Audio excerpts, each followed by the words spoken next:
ദൈവ തിരുനാമത്തിന് മഹത്വം ഉണ്ടായിരിക്കട്ടെ. 13 പെൺകുട്ടികള് 1915 മുതൽ 25 വരെയുള്ളതായ ഒരു കാലയളവില് അവര്, പ്രത്യേകിച്ചും 1920 വരെയുള്ള കാലയളവില് അവർ ബാരിസോളിലേക്ക് വണ്ടി കയറി. 1915 മുതൽ 20 വരെ Oxford missionary sisters of Epiphany സമൂഹാംഗങ്ങളാണ് ഈ പ്രിയപ്പെട്ട മദേഴ്സിന് ഫോർമേഷൻ നൽകിയത്, സന്യാസ ജീവിതത്തിലേക്കുള്ളതായി പരിശീലനം നൽകിയത്.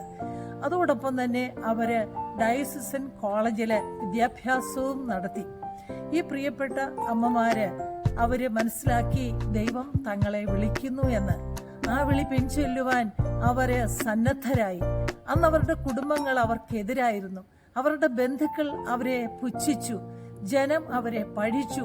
പക്ഷെങ്കിൽ ധൈര്യത്തോടെ, വിവേകത്തോടെ, ചങ്കൂറ്റത്തോടെ ഇറങ്ങിത്തിരിക്കുവാൻ നമ്മുടെ പ്രിയപ്പെട്ട മദേഴ്സിന് സാധിച്ചു. അതുകൊണ്ടാണ് ഇന്ന് ബഥനി ഈ ഒരു അവസ്ഥയില് ഈ ഒരു അനുഗ്രഹത്തിന്റെ കാലം പൂർത്തിയാക്കുന്നത്.